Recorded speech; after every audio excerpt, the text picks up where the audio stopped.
In 1981, a 21-year-old Yale architecture student submitted a class project to a national design competition. She won, and then veterans called her design a black gash of shame. Politicians tried to block it. Critics said it dishonored the dead. She was harassed, threatened, almost quit. Let me set the context. The Vietnam War ended in 1975. It was America's most divisive war. 58,000 Americans dead, hundreds of thousands wounded, and the country was torn apart. There were no parades for returning soldiers, no monuments, no honor, just silence and shame. Veterans came home to protests, to being called baby killers, to a nation that wanted to forget. By 1979, a group of Vietnam veterans led by Jan Scruggs decided we need a memorial, not for the war, not for the politics, for the soldiers, for the names, for the dead. They raised money.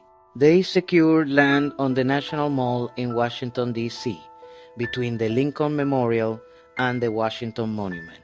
And in 1981, they announced an international design competition. The rules were simple. The memorial must include the names of all 58,000 dead and missing. It must be reflective and contemplative. It must make no political statement about the war. They received 1,421 submissions from architects, artists, students, veterans, and the winner, entry number 1026, submitted by Maya Lin, a 21-year-old undergraduate student at Yale, Chinese American, no professional experience, just a class assignment. So what did Maya Lin design? 2 black granite walls in a V shape cut into the earth. The names of the dead are inscribed chronologically. No statues or flags, just names and your reflection in the polished stone. She said, I imagine taking a knife and cutting into the earth, opening it up, an initial violence that in time would heal. The jury called it genius. Maya Lin won unanimously, and then all hell broke loose. The announcement of the winner in May 1981 triggered a firestorm. Veterans groups were furious, calling it a black gash of shame. They said it lacked flags or symbols of heroism.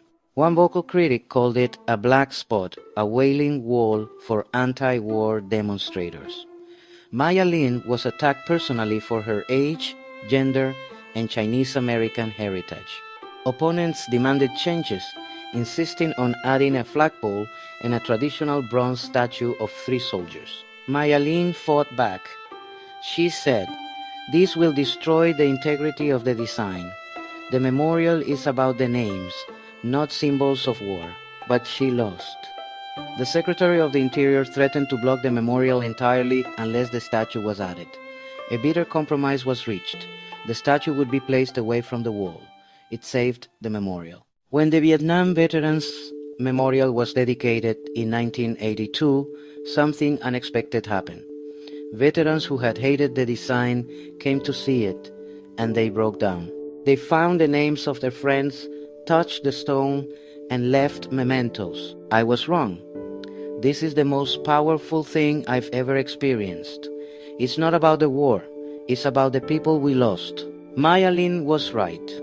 The power is in the names, your reflection among the dead, and the journey from grief to light. The veterans who once hated it now call it sacred. Maya Lin's design won. Here's what the Vietnam Veterans Memorial teaches us about landscape architecture and memorial design. Absence is more powerful than presence. Maya Lin didn't try to represent the war. She represented the loss, the void, the names without bodies, the soldiers who never came home. You can design for what's not there. Controversy doesn't mean you're wrong. Maya Lin was attacked, dismissed, threatened, but she understood something her critics didn't. Memorials aren't about glory. They're about grief. If you're designing something meaningful, someone will hate it. That's okay. Landscape can be a journey. The descent into the memorial, the overwhelming scale of names, the return to the surface. That's not decoration, that's Storytelling through space. Trust the people who will use the space. The critics were politicians and commentators. The people who embraced the memorial were veterans, the ones who lost friends, the ones who needed a place to grieve, designed for the users, not the critics. Simplicity can be radical. No statues, no flags, no grand gestures. Just two black walls and 58,000 names. Sometimes the most powerful design is the one that gets out of the way. So that's the story of the Vietnam Veterans Memorial. A 21-year-old student beat 1,421 submissions.